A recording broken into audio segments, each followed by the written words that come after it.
Hello guys, कैसे हो आप सभी लोग। आशा करता हूं आप सभी कुशल मंगल और ठीक ठाक होंगे। सबसे पहले मैं आप सभी का वेलकम करता हूं एग्रीकल्चर सुपरवाइजर 2020 कोर्स के अंदर। चलिए स्टार्ट करते हैं। एग्रीकल्चर सुपरवाइजर 2020, इसके अंदर आपके एग्रीकल्चर के 60 क्वेश्चन आएंगे।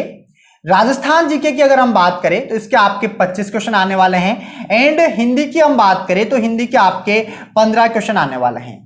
इस तरीके से आपके पेपर में टोटल नंबर ऑफ क्वेश्चन होंगे 100।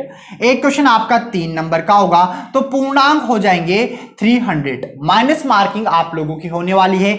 अगर आप गलत आंसर करते हो तो 1/3 नंबर आपका काट लिया जाएगा। यहां पर मैं लव प्रकाश गो में आप लोगों को एग्रीकल्चर पढ़ाने वाला हूं और एग्रीकल्चर के अंदर आपके 3 सब्जेक्ट हैं, 3 ब्रांच हैं। पहली ब्रांच एग्रोनॉमी है, दूसरी ब्रांच हॉर्टिकल्चर है, थर्ड एनिमल हस्बेंड्री है। तो हम एनिमल हस्बेंड्री को यहां पर स्टार्ट करने वाले हैं। एनिमल हस्बेंड्री से 20 क्वेश्चन, हॉर्टिकल्चर से 20 क्वेश्चन एंड एग्रोनॉमी से आपके 20 क्वेश्चन।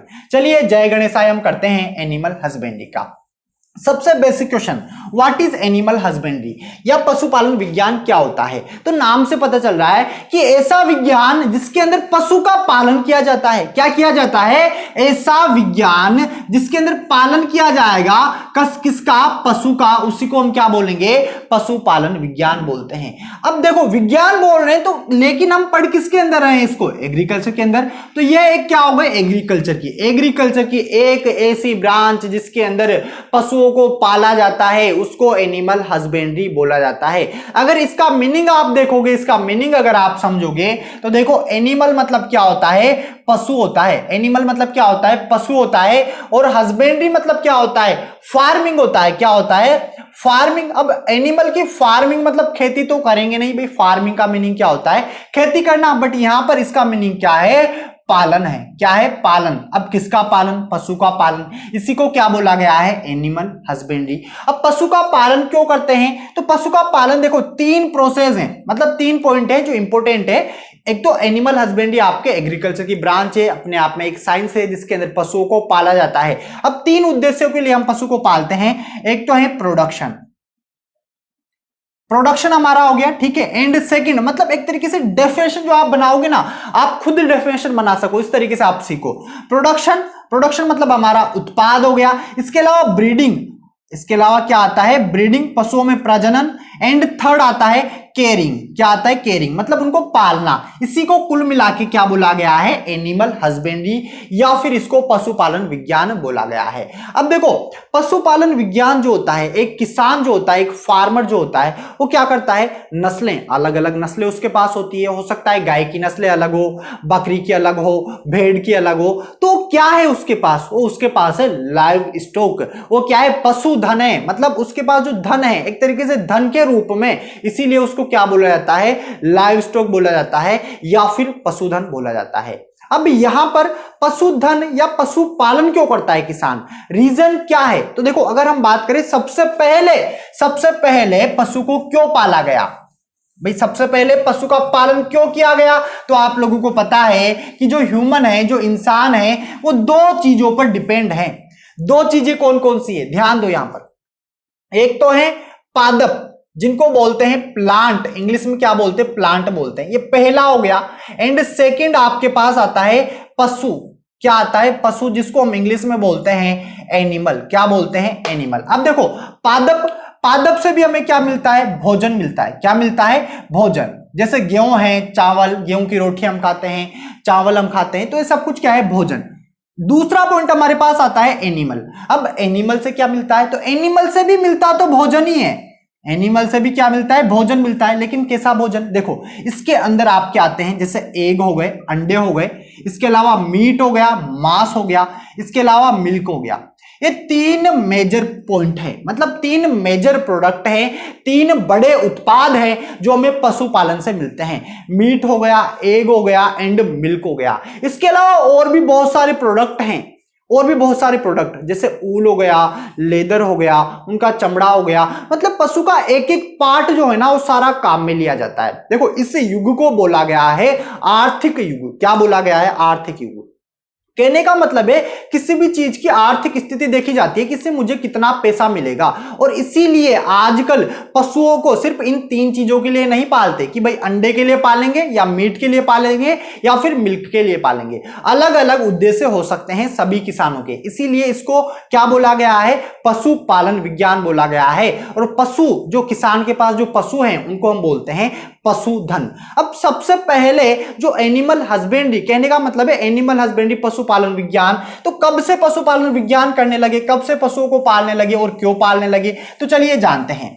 देखो आप लोगों ने ऋग्वेद का नाम सुना होगा, भाई इसका उल्लेख हमें मिला है, क्या प्राचीन समय में भी पशुओं को पाला जाता था, तो हाँ बिल्कुल पाला जाता था। इसका उल्लेख हमें कहां पर मिला है, तो उल्लेख हमें मिला है जैसे ऋग्वेद, फॉर एग्जाम्पल ऋग्वेद जो है, ऋग्वेद के अंदर किसका वर्णन है, पूजा का वर्णन है। कौन सी पूजा, हवन पूजा की मैं बात कर रहा हूं, किसका वर्णन है, हवन पूजा का वर्णन है। और हवन पूजा के अंदर जिक्र हुआ है किसका, घी का, उसके अंदर क्या डाला गया है, घी डाला गया है। तो घी कहां से आया, ये क्या है, एक एनिमल उत्पाद है, एनिमल प्रोडक्ट है। तो इसीलिए हम कह सकते हैं कि पहले भी पशु पाला जाता था, पशुपालन पहले भी किया जाता था। इसके अलावा हम बात करें महाभारत, आप सभी ने देखा होगा, क्या देखा होगा, महाभारत। और महाभारत में आप लोगों ने देखा होगा कि अर्जुन क्या करता है, अर्जुन गायों को लेकर आता है। तो कहने का मतलब है गाय पहले भी पाली जाती है।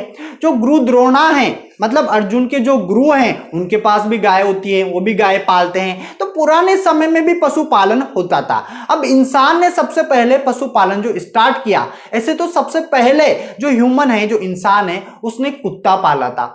क्या पाला था, कुत्ता। और कुत्ते को किसान मित्र भी बोला जाता है, क्योंकि किसान के साथ कुत्ता, जैसे किसान रात में खेत में जा रहा है तो कुत्ता साथ में जाता है, कोई जानवर वगैरह आ जाता है तो कुत्ता उसको भगा देता है। तो सबसे पहले तो कुत्ता पाला गया था। बट हम बात करें एग्रीकल्चर के अंदर सबसे पहले क्या पाला गया, तो एग्रीकल्चर के अंदर सबसे पहले बकरी को पाला गया, फिर भेड़ को पाला गया। इस तरीके से इसका पालन किया जाने लगा। लेकिन सबसे पहले उद्देश्य क्या था, मेन पॉइंट क्या है, किस लिए पशु को पाला गया, तो चलिए समझते हैं। यह आपका प्राचीन हो गया कि कहां कहां पर उल्लेख मिलता है।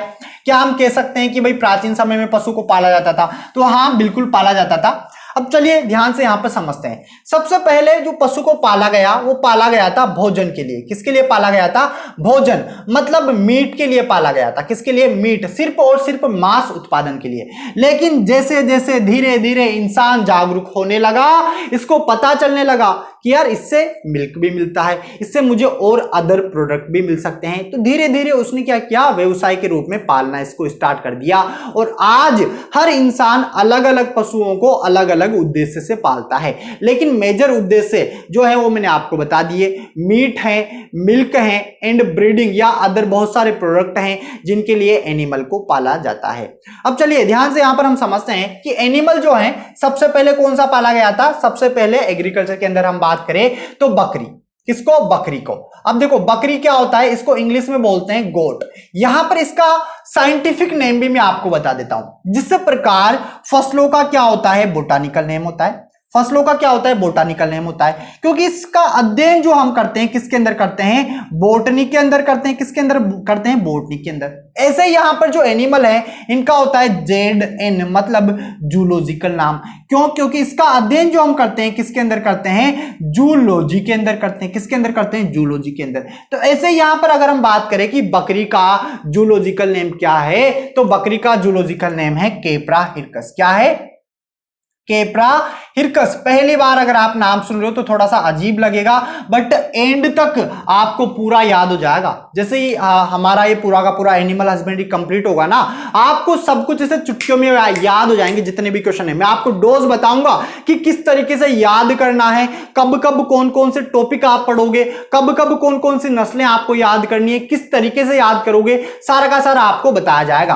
तो चलिए बात करते हैं बकरी की। जो बकरी पालन सबसे पहले स्टार्ट किया गया था करीबन 8700 ईसा पूर्व पहले से बकरी को पाला जाता है। कितने हजार, 8700 ईसा पूर्व ईसा पूर्व बकरी पालन किया गया। क्या किया गया?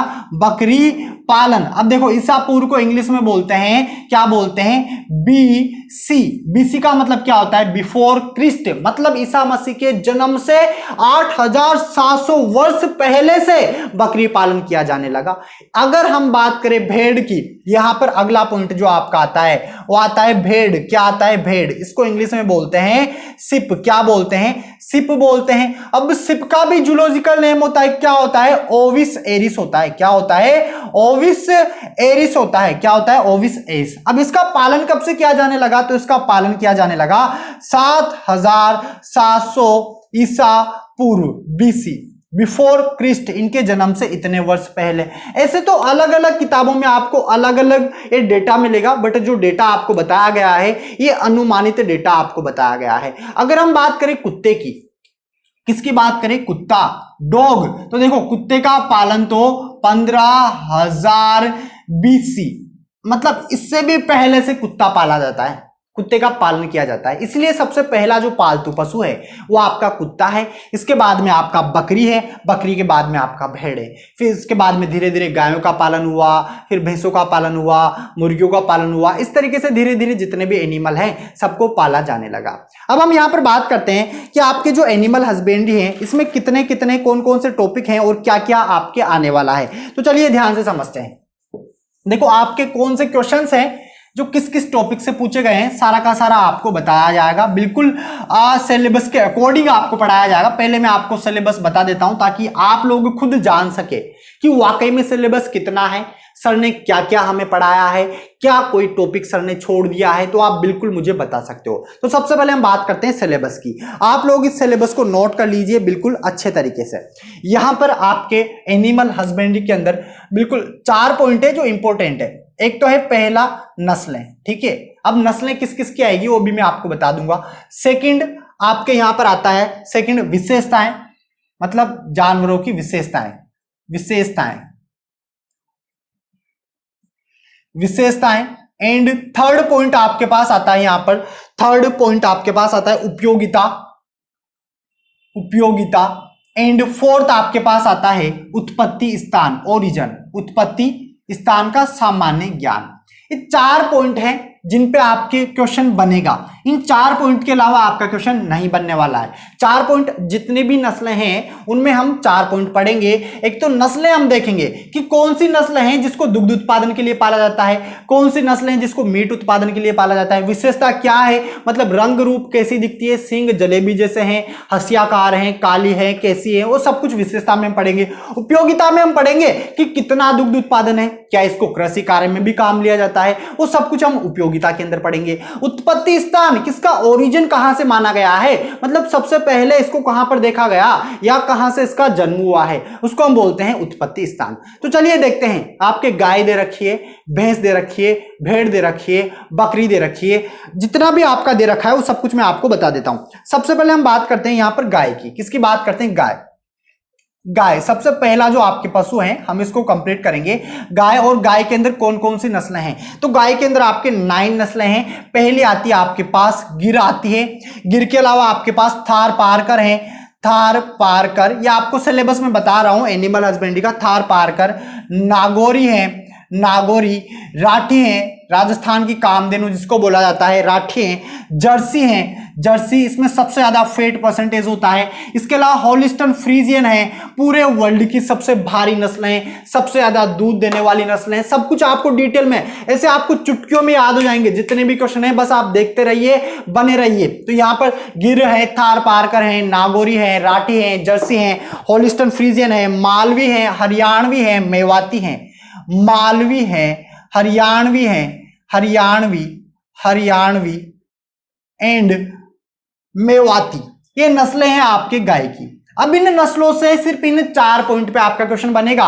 या तो नस्ल आपसे पूछी जाएगी, या विशेषताएं आपसे पूछी जाएगी, या उपयोगिता आपसे पूछी जाएगी, या उत्पत्ति स्थान आपसे पूछा जाएगा। इसके अलावा हम बात करते हैं यहां पर बफेलो की। किसकी बात करते हैं? बफेलो। देखो गाय बोस इंडिकस होती है, बोस टोरस होती है। सब कुछ जब स्टार्ट करेंगे ना हम तो बिल्कुल आपको डिटेल में बताया जाएगा सब कुछ। अब हम बात करते हैं भैंस की। गई भैंस बानी में आपने नाम सुना होगा, ठीक है। बफेलो, और गाय के लिए बोला जाता है गाय हमारी माता है। भैंस में कितनी भैंसें दे रखी है भाई? गाय में तो आपके टोटल 9 ब्रीड है। कितनी ब्रीड है? 9 है। बफेलो की अगर हम बात करें तो 6 ब्रीड आपकी दे रखी है। कितनी ब्रीड दे रखी है? 6। कौन कौन सी है? मुर्रा, सूरती, मुर्रा है, इसके अलावा सूरती है, इसके अलावा आपके नीली रावी, भदावरी, नीली रावी है, भदावरी है। भदावरी से क्वेश्चन आया है सबसे ज्यादा फैट परसेंटेज किस नस्ल में होता है? तो भदावरी में होता है 13 से 14%। मुर्रा से क्वेश्चन आता है सबसे सुंदर नस्ल है, जलेबी जैसे सिंह है। सूरती से आपके 2018 में क्वेश्चन आया, हंसी आकाश सिंह है। सब कुछ डिटेल में आपको बताया जाएगा। मुर्रा, सूरती, नीली रावी, भदावरी, इसके अलावा जाफराबादी, मेहसाना, जाफराबादी, इसको मिनी एलिफेंट बोला जाता है क्योंकि ये हाथी के जैसी है, या सबसे मतलब इस तरीके से इसका शरीर इसी तरीके से, जाफराबादी। इसके अलावा हमारे पास आता है मेहसाना। कौन सी आती है? मेहसाना है, जो आपके मुर्रा और सूरती के क्रॉस से बनी है। तो ये कुछ नस्लें हैं जो आपके सिलेबस में दे रखी है। 9 नस्लें आपके गाय की हैं, 6 नस्लें आपके भैंस की हैं। आगे बढ़ते हैं। आगे आपके लिए दे रखा है बकरी और भेड़ को। मैं इसको रफ कर देता हूं, आप स्क्रीनशॉट ले सकते हो। अब हम बात करेंगे बकरी की। बकरी की कितनी नस्लें दे रखी है भाई? सिलेबस के अकॉर्डिंग आपको पढ़ाया जाएगा। अगर आप लोगों को लगता है कि सर ने टॉपिक छोड़ दिया है तो आप बिल्कुल बता सकते हो। वैसे जो भी है ना, बिल्कुल सही और सटीक तरीके से आपको पढ़ाया जाएगा, बिल्कुल सिलेबस के अकॉर्डिंग। आगे बढ़ते हैं, बकरी की बात करते हैं। बकरी क्या होती है? अभी मैंने आपको बताया था, कैप्रा हिरकस, जिसको हम इंग्लिश में बोलते हैं गोट। क्या बोलते हैं? गोट। बकरी, ये हमारा C नंबर का पशु है बकरी। और बकरी में आपके दे रखी है जमुनापुरी, जमुनापारी भी आप इसको बोल सकते हो। इसके अलावा बारबरी आपके दे रखी है, बारबरी दे रखी है। बीटल आपके लिए दे रखी है, बीटल है। एंड कराकुल है, कराकुल भेड़ के अंदर है। यहां पर टोगनबर्ग।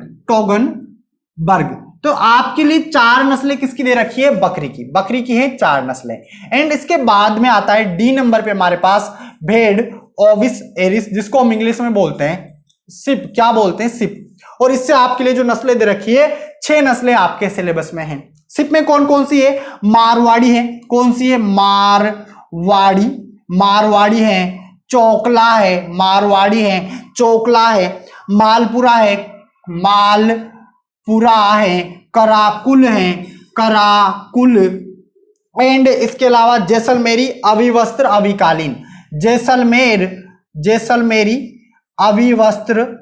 अभिवस्त्र एंड अभिकालीन। तो इस तरीके से आपके नस्लें दे रखी है। गिनो कितनी हो गई? 1 2 3 4 5 6 7 हो गई। 1 2 3 4 5 6 7। तो यहां पर आप 7 करो। 7 ब्रीड आपके सिप की दे रखी है। तो यहां से जो क्वेश्चन बनेगा, मतलब इन चारों के अंदर से, वो आपका या तो नस्ल से बनेगा, या विशेषता से बनेगा, या उपयोगिता से बनेगा, या उत्पत्ति स्थान से बनेगा। अगर हम बात करें यहां से कितने क्वेश्चन आपके एग्जाम में पुटअप होते हैं, तो करीबन इन टॉपिक से 5 से 6 क्वेश्चन आपके इस टॉपिक से पुटअप होते हैं। या तो नस्ल है, या विशेषता है, या उपयोगिता है, या उत्पत्ति स्थान है। देखो, अब नस्ल भी हो सकता है, एक गाय की पूछ ले, एक भैंस की पूछ ले, 2 नस्लें तो पूछेगा कम से कम, या बकरी की पूछ ले, भेड़ की पूछ ले, किसी की भी वो आपसे पूछ सकता है। आगे बढ़ते हैं। नस्लें हो गई। इसके अलावा आपके सिलेबस में है औषधियां। अगर हम बात करें इसके अलावा, ये तो आपकी नस्लें हो गई, जितनी भी नस्लें हैं, गाय की, भेड़ की, बकरी की, भैंस की, वो सारी की सारी मैंने आपको बता दी। इसके अलावा ऊंट प्रबंधन है। क्या है? ऊंट प्रबंधन, कैमल मैनेजमेंट, ये आपके सिलेबस में, इसको आपको पढ़ाया जाएगा। और इसकी कुछ 4-5 नस्लें हैं, वो भी आप लोगों को पढ़ाई जाएगी। इसके अलावा औषधियां दे रखी है। क्या दे रखी है? औषधियों का वर्गीकरण। अब औषधियां भी कौन कौन सी दे रखी है, मैं आपको डिटेल में बता देता हूं। सबसे पहले जैसे जीवाणुरोधक है, जो जीवाणु को मारती है, जीवाणु को रोकती है, जीवाणु रोधक। अब जीवाणु रोधक के अंदर भी कौन कौन सी औषधियां हैं जो आपके सिलेबस में है? फिनाइल है, कार्बोलिक एसिड है, फिनाइल है, कार्बोलिक एसिड है, कार्बोलिक एसिड, फिनाइल। इसके अलावा आपके सिलेबस में लाल दवा है, लाइजोल है, लाल दवा है। इसके अलावा लाइजोल, भाई लाइजोल का नाम आपने सुना होगा। देखो, लाइजोल में एक टीवी में लाइजोल का एड आता है, उसमें क्या करता है वो, इस तरीके से लाइजोल का पोचा घुमाता है, फिर भी 2 जीवाणु बच जाते हैं। उसी लाइजोल की मैं बात कर रहा हूं। ये जीवाणु रोधक है। इसके अलावा विरेचक है, विरेचक औषधियां आपके लिए दे रखी है, विरेचक। और विरेचक औषधियों में आपके हैं मैग्नीशियम सल्फेट है, मैग्नीशियम, मैग्नीशियम सल्फेट एंड इसके अलावा अरंडी का तेल है। कौन सा तेल है? अरंडी का तेल है। ये विरेचक औषधियां है। इसके अलावा थर्ड नंबर पे उत्तेजक, जो पशु को क्या कर दे? उत्तेजित कर दे। उत्तेजक के अंदर आपके एल्कोहल है, एल्कोहल एंड कपूर, ये दो औषधियां आपके उत्तेजक औषधियां हैं। इसके अलावा फोर्थ नंबर पे आपके पास आता है कृमिनाशक, और कृमिनाशक के अंदर भी आपके औषधियां हैं। नीला तोता है और फिनोफिक्स है। नीला तोता एंड फिनोविक्स, ये औषधियां आपके दे रखी है। इसके अलावा मर्दन तेल दे रखा है, मर्दन तेल और मर्दन तेल में है तारपीन का तेल, तारपीन का तेल, जिसको केरोसिन भी बोलते हैं या फिर मिट्टी का तेल भी बोलते हैं, अनेक नामों से इसको जाना जाता है। तो पहला तो टॉपिक मैंने आपको बताया था कौन सा, नस्लें जिनमें विशेषताएं, उपयोगिता, ओरिजिन एंड सेकंड आपके पास जो मेजर टॉपिक आता है वो ऊंट प्रबंधन है। फिर उसके बाद औषधियां हैं, औषधियों में जीवाणु रोधक हैं, विरेचक हैं, उत्तेजक है, कृमिनाशक है, मर्दन तेल है। इन औषधियों को आपको बिल्कुल डिटेल में और ट्रिकली तरीके से पढ़ाया जाएगा। जो भी आपको पढ़ाया जाएगा जैसे नस्लें वगैरह सब कुछ ट्रिकली तरीके से आपको पढ़ाया जाएगा ताकि आप लोगों को अच्छे तरीके से याद हो सके। आगे आपके लिए कुछ बीमारियां दे रखी है, पशुओं के अंदर जो बीमारियां होती है वो बीमारियां दे रखी है। बीमारियों से भी आपके 3 से 4 क्वेश्चन पुटअप होते हैं। कभी कभी तो रोग कारक पूछ लेता है या उसके लक्षण पूछ लेता है। मतलब अभी मैं आपको 3-4 पॉइंट बताऊंगा, उनके बाहर आपका क्वेश्चन नहीं जाने वाला। देखो 3 पॉइंट है पशु रोग के अंदर, एनिमल डिजीज के अंदर। पशु रोग में 3 पॉइंट है जिन्हीं से आपके क्वेश्चन बनेंगे। कौन कौन से? पहला पॉइंट कारक। कारक क्या होता है? पैथोजन होता है। क्या होता है? पैथोजन, कि रोग कौन फैला रहा है, पशु के अंदर रोग कौन फैला रहा है। जैसे आता है ना कि खुरपका मुंहपका रोग किसके द्वारा होता है? तो वायरस के द्वारा होता है, इस तरीके से। तो ये क्या हो गया? रोग कारक हो गया। इसके अलावा लक्षण जैसे पेट का फूल जाना किस रोग के लक्षण है? आफरा रोग के लक्षण है, इस तरीके से। इसके अलावा थर्ड आता है उपचार। भाई उपचार किससे करेंगे? बस ये 3 ही पॉइंट है, इनके बाहर रोग से आपका क्वेश्चन बिल्कुल भी नहीं जाने वाला। अब रोग कौन कौन से है तो ध्यान से सुनो। सबसे पहला रोग है पशु प्लेग। कौन सा है? पशु प्लेग है। एंड सेकंड नंबर पे आपके पास आता है खुरपका मुंहपका रोग, जिसको फुट एंड माउथ डिजीज बोलते हैं। खुरपका एंड मुंहपका रोग, जिसको क्या बोलते हैं? फुट FMD डिजीज शॉर्ट में इसको बोलते हैं, वायरस जनित बीमारी है। थर्ड नंबर पे हमारे पास आता है लंगड़ी बुखार। कौन सा बुखार आता है? लंगड़ी बुखार, पशु लंगड़ा कर चलेगा। फोर्थ नंबर पे आता है एंथ्रेक्स। और एंथ्रेक्स क्या है बाल को आपको पता होगा कि पशुओं से मनुष्य में और मनुष्य से पशुओं में फैल जाता है। सारा एक एक पॉइंट बताया जाएगा कि किस रोग से कौन सा क्वेश्चन बन रहा है और किस तरीके से आपको याद करना है। इसके अलावा और भी रोग हैं। फिफ्थ नंबर पे हम बात करें तो फिफ्थ नंबर पे आपके पास आता है गलघोटू। कौन सा आता है? गलघोटू, गले में सूजन का आ जाना। इसके अलावा 6 नंबर पे आपके पास आता है थनैला रोग, थनों में सूजन आ जाना। इसके अलावा 7 नंबर पे आपके पास आता है रानीखेत रोग। कौन सा आता है? रानीखेत, ये मुर्गियों का रोग है, वायरस जनित बीमारी है। 8 नंबर पे आपके पास आती है मुर्गियों का चेचक रोग आता है। इसके अलावा 9 नंबर पे आता है मुर्गियों में खूनी पेचिश, खूनी जैसा दस्त। ठीक है, तो ये वो रोग हैं जो आपके सिलेबस में दे रखे हैं। इन रोगों से 3 ही पॉइंट पे आपका क्वेश्चन बनेगा, या तो कारक पूछेगा या लक्षण पूछेगा या फिर उपचार पूछेगा। तो ये आपको याद रखना है, 3 से 4 क्वेश्चन यहां से बनते हैं। आगे बात करते हैं डेयरी से। डेयरी से आपके क्वेश्चन आने वाले हैं, मतलब डेयरी मतलब दुग्ध उत्पादन की मैं बात करूंगा। किसकी बात करूंगा? दुग्ध उत्पादन की यहां पर मैं बात करने वाला हूं। चलिए देखते हैं दुग्ध उत्पादन से कौन कौन से क्वेश्चन बनते हैं। तो सबसे पहला क्वेश्चन तो आपका बना यहां पर मिल्क प्रोडक्शन का। किसका बना? मिल्क प्रोडक्शन का। जैसे कि सबसे ज्यादा दूध देने वाली नस्ल कौन सी है, इस तरीके से। दूध में क्या क्या होता है, कंपोजिशन क्या है, वाटर की मात्रा कितनी है, फैट परसेंटेज कितना है, प्रोटीन कितना है, सब ट्रिकली तरीके से आपको बताया जाएगा। इसके अलावा अगला टॉपिक आपके पास दे रखा है खीस, जिसको हम बोलते हैं कोलेस्ट्रॉल। जो सबसे पहला लैक्टेज होता है, मतलब गाय भैंस के ब्यान के बाद जो तुरंत दूध निकलता है उसको हम खीस बोलते हैं। तो इसको आपको पढ़ाया जाएगा। इसके अलावा दुग्ध उत्पाद मतलब स्वच्छता वगैरह, किस तरीके से स्वच्छ रखेंगे। इसके अलावा परिपक्वता व गुणवत्ता टेस्ट, परिपक्वता व गुणवत्ता टेस्ट, गुणवत्ता टेस्ट कैसे करेंगे, ये सब कुछ आपको बताया जाएगा। इसके अलावा वसा ज्ञात करना, वसा कैसे ज्ञात करेंगे, बिल्कुल आपको प्रैक्टिकल ज्ञात करके बता दूंगा मैं। वसा ज्ञात करना मतलब बिल्कुल आपको इस तरीके से प्रैक्टिकल में बताया जाएगा कि किस तरीके से ज्ञात करते हैं, ताकि आप खुद सीख सको। वसा ज्ञात करना है। इसके अलावा अपेक्षित घनत्व कैसे ज्ञात करेंगे, अपेक्षित घनत्व, भाई जिन चीजों के प्रैक्टिकल पॉसिबल है ना, उनका तो मैं आपको प्रैक्टिकल में बताऊंगा, ताकि आप लोग ट्रिकली तरीके से और आसान भाषा में उसको समझ सके। इसके अलावा आपके यंत्र, जितने भी यंत्र हैं, उपकरण हैं डेयरी से संबंधित, वो आपको पढ़ाए जाएंगे।